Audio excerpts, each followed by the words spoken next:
পল্টুদা অর্জুনকে দেখালো অহনার সাথে সম্পর্ক আছে গাঙ্গুলি স্যারের এবং সেই সমস্ত কথা প্রমাণ দিয়ে দেয় অর্জুন। তো অর্জুন অহনাকে দেখালে সংসারে ভাঙন সৃষ্টি হয়।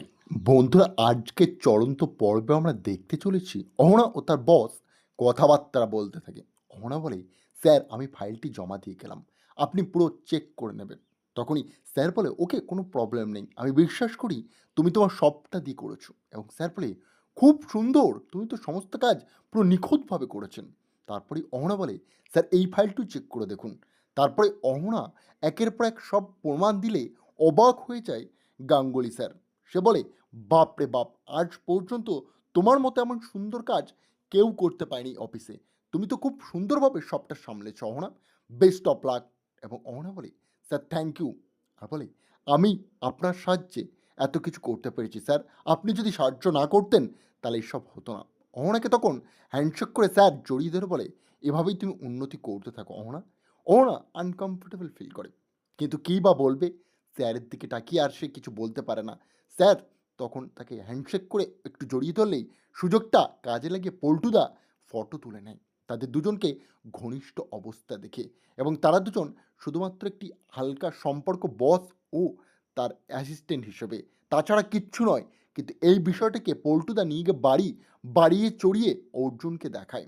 অর্জুন বলে, কি বলছো কি তুমি, ওহরা এমন করতে পারে না। তখনই পল্টুদা বলে, কি বলতে চাইছিস কি তেলে, আমি তোকে মিথ্যা বলছি, তুই বিশ্বাস করছিস না? ওহনা তোর বাড়িতে এসছে এই 3 বছর, আর আমি তোর জীবনে যুগ যুগ ধরে রয়েছি। তুই জন্মেছিস তারপর থেকে আমি তোর সাথে রয়েছি, তোকে দেখছি, তোকে মানুষ করেছি আমি। আর তুই পল্টুদার উপরে সন্দেহ করছিস অর্জুন আজ ওহনার জন্য? বিশ্বাস কর আমাকে, আমি সব দেখেছি। ওহনার ওই অফিসের স্যারের সাথে একটা বাজে সম্পর্ক আছে, তাই জন্য তুই সমস্ত ডিল হাসতে হাসতে স্যার সাইন করিয়ে দিলুম। তুই বুঝতে পারলি না?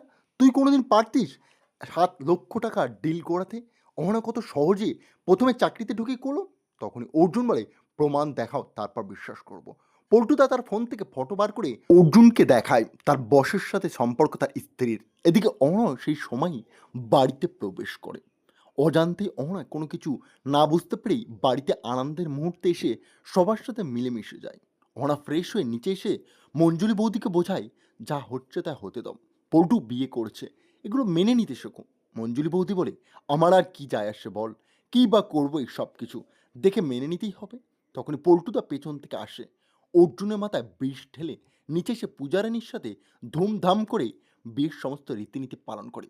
অর্জুন অহনাকে দেখে রেগে যায় আর বলে, অহনা তুমি এতটা বাজে কাজ কবে থেকে শুরু করলে? অহনা অবাক। সে বলে, কি হয়েছে, আমি তো সবে বাড়িতে আসলাম, আমি আবার কি করলাম? অর্জুন বলে, তুমি অনেক ঘটনা ঘটিয়েছ। দুর্গাদেবী বলে, কি হয়েছে রে অর্জুন, চেঁচামেচি করছিস কেন, আমাদেরকে বল। তখন অহনা বলে, হ্যাঁ কি হয়েছে আমাকে বল, আমাকে হঠাৎ করে বাড়ি আসার পর থেকে দোষারোপ করছে। পিসিমণি বলে, কিছু একটা করেছো তুমি, তুমি তো আর ভালো মেয়ে নয়, তাই কোনো প্রবলেম ছাড়া তোমাকে কেউ কোনো কিছু দোষারোপ তো করবে না না। তখন বড় বৌদি বলে, আরে অহনা কি বলতে চাইছে, অর্জুন কি বলতে চাইছে আগে সেটা শোনো, তারপর কথা বলো। অর্জুন বলে, অহনা তুমি আমাকে সত্যি করে আমার মাথায় হাত দিয়ে বলো তো, তোমার সাথে তোমার অফিসের বসের কোনো সম্পর্ক নেই তো? পিসিমণি ও ঠাকুরজি অবাক হয়ে যায়। অহনা বলে, কী কথাবার্তা বলছো তুমি, পাগল হয়ে গেছো নাকি? এই লোকজনের মাঝখানে এইসব কী নোংরা বোংরা কথাবার্তা, ছি! আমার সাথে গাঙ্গুলি স্যারের সম্পর্ক, এটা নোংরা কথা তুমি কোথা থেকে পেলে? অর্জুন বলে, আমার কাছে প্রমাণ আছে অহনা, তুমি কথাটা ভাবনা চিন্তা করে বলো। আমি দেখেছি তুমি অফিস থেকে বার হওয়ার পরে স্যারের সাথে আসতে, স্যারের ঘনিষ্ঠ হওয়ার সুযোগ পেতে, এবং স্যার ঘনিষ্ঠ হয়েই তোমাকে 7 লাখ টাকার চেকটি দিয়েছে।